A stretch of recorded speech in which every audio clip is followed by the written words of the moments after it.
Shalom, salam damai sejahtera buat kita semua, buat saudara dan saya. Kita bersyukur kepada Tuhan buat hari ini, harinya Tuhan bagi kita. Haleluya. Saya sedang duduk di luar, saudara, di pekarangan, menghindari keramaian anak-anak di dalam rumah.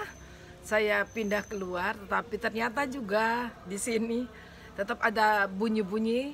Tadi saya sudah coba mulai dan berhenti karena ada mobil lewat, ada sepeda motor, bahkan ada tokek berbunyi, ada thunderstorm. Tapi kali ini saya berharap saudara akan bersabar dengan saya. Sekalipun ada bunyi-bunyi seperti itu mungkin akan muncul, saya berharap bahwa saudara akan tetap mengikuti dan tetap memfokuskan diri bersama-sama. Nah, saudara tahu saya kenapa di luar? Karena sama juga dengan Hong Kong, kita di Indonesia sekarang sedang WFH, work from home. Kita juga sedang physical distancing, bukan social distancing ya, karena sosial kita tetap bisa deket lewat medsos, tetapi secara fisik kita memang berjauh-jauhan. Tapi itulah, kita tetap ada sukacita ya, karena ada Tuhan. Hari ini yuk sama-sama kita belajar dari firman Tuhan. Dengan saya menaruh judul di situ adalah setia. Haleluya. Saudara, di saat-saat sulit seperti ini, itu kata yang Tuhan taruh di hati saya. Setia. Enggak ringan juga kalau kita setia di saat sulit ya. Kalau kita tetap bertahan di satu tempat yang sangat-sangat menyenangkan, segala sesuatu fine, itu bukan kesetiaan. Tapi kita enjoy aja gitu ya. Kita memang mau di situ. Tetapi kesetiaan berbicara pada saat ada persoalan, ada penyakit, ada kesusahan, ada kesulitan, ada masalah seperti saat-saat ini. Dan saya berharap mari kita belajar untuk melihat firman Tuhan, apa yang dikehendaki Tuhan bagi kita, dan kita belajar setia di tengah situasi yang sulit seperti sekarang ini. Ayat utama yang ingin saya ajak saudara dan kita semua baca bersama ya, yaitu di dalam 1 Tesalonika pasal 5 ayat 22 sampai ayat yang ke-24. Yang sudah bisa cepat buka, kita akan baca bersama-sama ya. Sekali lagi, 1 Tesalonika 5 ayat 22 sampai ayat 24. Semoga Allah damai sejahtera menguduskan kamu seluruhnya, dan semoga roh, jiwa, dan tubuhmu terpelihara sempurna dengan tak bercacat pada kedatangan Yesus Kristus Tuhan kita. Ia yang memanggil kamu adalah setia, ia juga akan menggenapinya. Haleluya, Tuhan itu luar biasa. Kita bersyukur kepada Tuhan. Saudara yang kekasih di dalam Tuhan, ada hal yang kita garis bawahi di situ, saudara. Tuhan punya tujuan pada saat, maafkan saya agak goyang sedikit kameranya. Tuhan memanggil kita dengan satu tujuan, dan kita bersyukur kepada Tuhan bahwa Tuhan memberitahukan kepada kita bahwa Tuhan mau kita tetap setia sehingga kita akan sampai pada akhirnya. Nah, saudara yang kekasih di dalam Tuhan, dan ini adalah kata-kata Rasul Paulus kepada jemaat yang ada di Tesalonika. Kita bersyukur kepada Tuhan, dan ini keinginan dari Rasul Paulus agar Allah damai sejahtera itu, Allah damai sejahtera, yaitu Allah yang dapat memelihara kita, menenangkan kita, membuat kita merasa damai, membuat kita merasa kita tidak kurang apa-apa, itu akan menguduskan kamu seluruhnya. Nah, saudara yang kekasih, apa maksudnya di sini, saudara? Seringkali kita jatuh di dalam dosa, jatuh di dalam perkara-perkara yang membawa kita akhirnya melakukan dosa. Pada saat kita tidak ada rasa damai sejahtera di dalam kehidupan kita. Nah, saudara, damai sejahtera adalah sikap iman kita kepada Tuhan, bahwa Tuhan adalah Allah yang memelihara kehidupan kita. Nah, saudara, saya tidak berbicara sebagai orang yang sempurna dalam hal ini, tapi kita sama-sama belajar. Kalau kita bergantung kepada Tuhan, meminta Allah yang penuh damai sejahtera itu yang memampukan, mencukupkan, bahkan membuat kita merasa tidak kekurangan walaupun kita berhadapan dengan berbagai persoalan dalam kehidupan kita.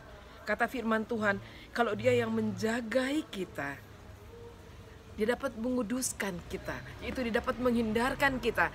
Damai sejahtera Tuhan dapat menghindarkan kita dari perbuatan-perbuatan yang akan menjerumuskan kita sampai kepada dosa. Dan Rasul Paulus katakan sedemikian juga kepada jemaat Tesalonika, semoga roh, jiwa dan tubuhmu terpelihara sempurna dengan tak bercacat pada kedatangan Yesus Kristus Tuhan kita. Saudara yang kekasih, kita melihat ini kadang-kadang kita lewat begitu aja, gak mungkin lah buat gua. Tapi saudara yang kekasih, yang Tuhan mau adalah agar kita selalu ingat bahwa Tuhan punya tujuan dalam kehidupan kita. Agar kita menjadi sempurna seperti Tuhan kita yang sempurna. Agar kita menjadi tak bercacat. Agar kita siap kepada kedatangan Tuhan. Saudara berbicara soal kedatangan Tuhan, kita tahu gambaran gereja Tuhan dan gambaran Tuhan itu yaitu mempelai pria dan mempelai wanita.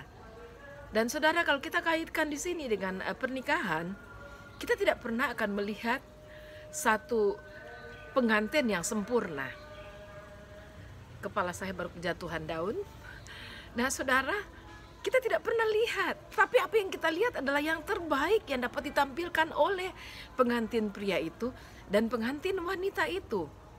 Nah saudara yang kekasih, dan selalu apa yang baik, yang terbaik yang mereka tampilkan itu sangat menyenangkan untuk kita lihat, bukan saudara? Dan kalau saudara sudah pun menikah, saudara akan melihat bahwa apa yang saudara lakukan mungkin setelah lewat beberapa saat, saudara lihat, wah ternyata saya kurang ini, saya kurang itu. Tetapi kita tahu kalau kita sudah melakukan yang terbaik, pada saat itu kita akan bahagia. Mungkin setelah lewat kita akan melihat bahwa saya perlu tambah ini dan tambah itu. Nah itulah kehidupan kita di dalam Tuhan. Yang Tuhan mau adalah dari hari ke hari kita berusaha untuk melakukan dan mengatur kehidupan kita yang terbaik yang dapat kita lakukan untuk Tuhan. Nah saudara yang kekasih, mari kalau kita dalam keadaan seperti ini hari lepas hari, maka kita akan terus bertumbuh di dalam Tuhan. Dan kita lebih diperlengkapi dan dipersiapkan oleh Tuhan. Sampai pada hari hanya, waktu Kristus datang kali yang kedua. Dikatakan ayat 24, Ia yang memanggil kamu, Dia yang sudah propose kita dengan kasih-Nya, dan sudah menyediakan semuanya bagi kita. Emas kawinnya luar biasa, yaitu dirinya dan darahnya sendiri buat saya dan saudara. Dia adalah Allah yang setia. Tidak seperti manusia, banyak orang gampang mengingkari janjinya. Saudara yang kekasih,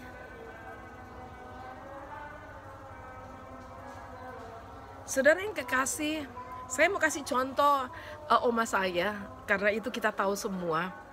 Beliau 7 kali tunangan, tetapi tidak jadi, saudara. Saya tidak tahu yang mana atau persoalan apa yang membuat akhirnya mereka menggagalkan. Tapi itulah manusia, bisa tidak setia. Tapi Tuhan kita, kata firman Tuhan, Dia adalah Allah yang setia dan Ia akan menggenapinya. Tuhan tidak pernah mengingkari janjinya bagi saya dan bagi saudara. Sebab itu marilah kita bersuka cita. Karena Tuhan kita adalah Tuhan yang luar biasa.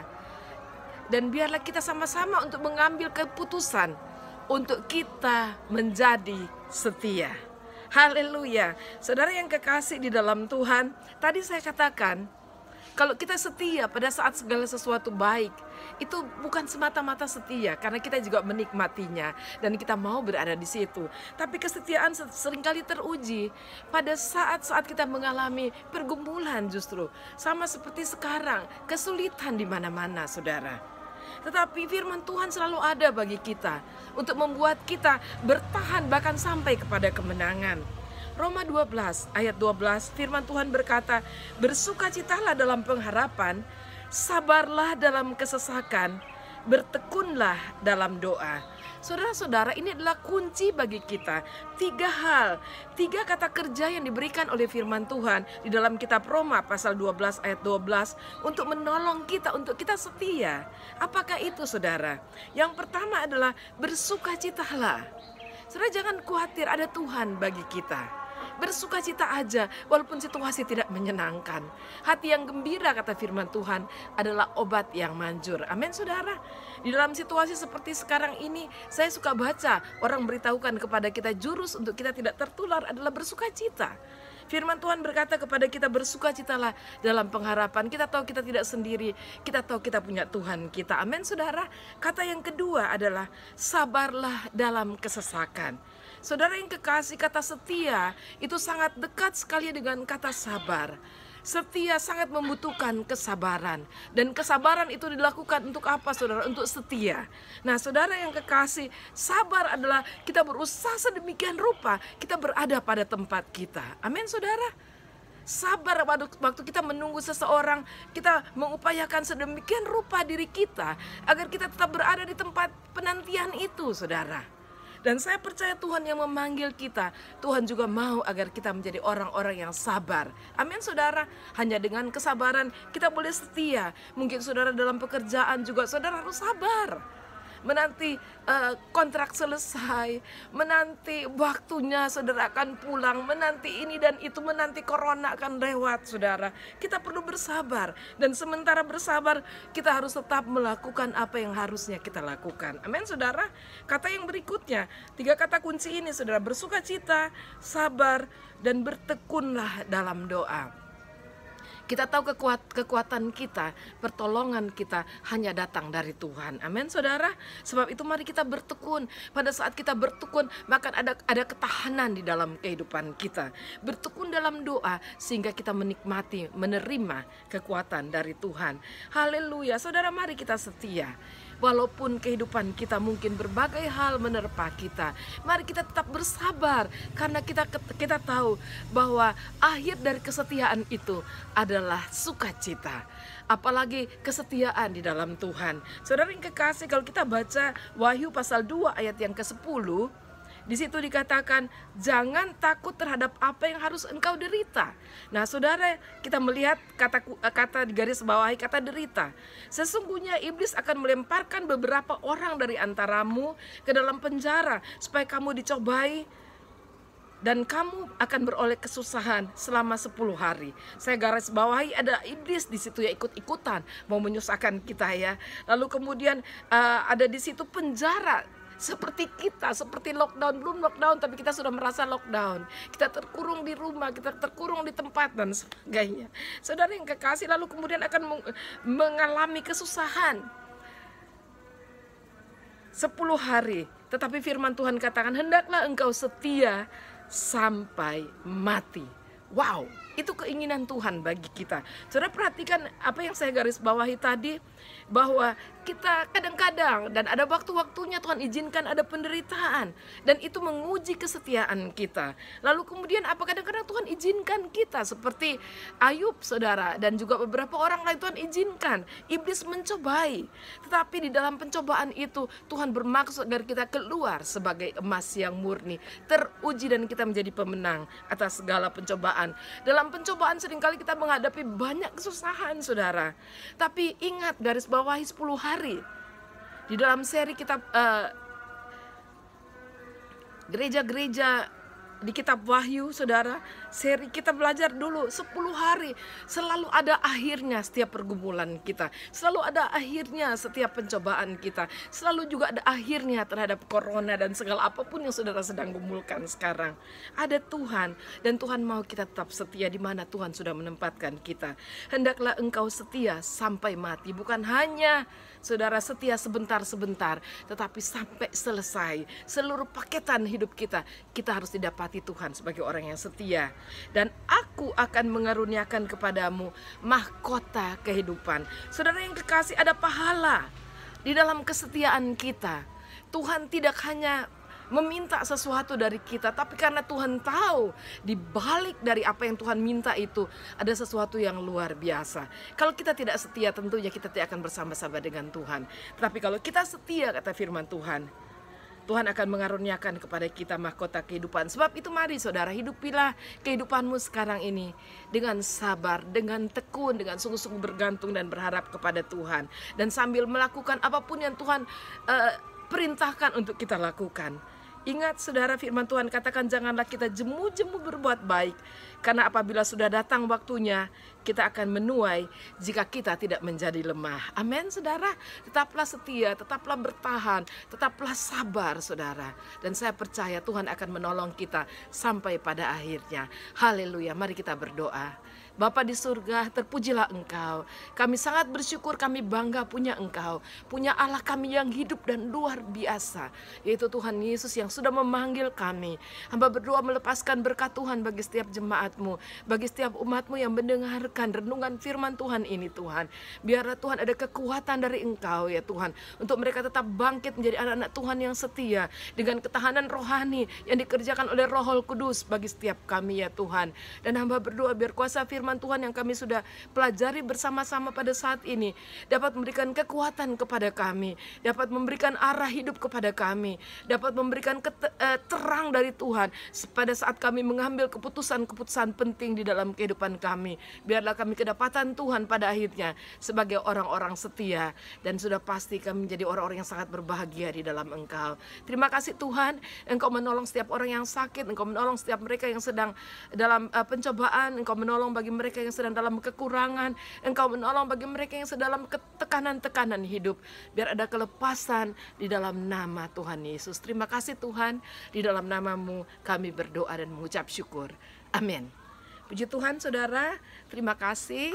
Rupanya sudah gelap sekarang ini, dan kita akan jumpa lagi di waktu yang akan datang.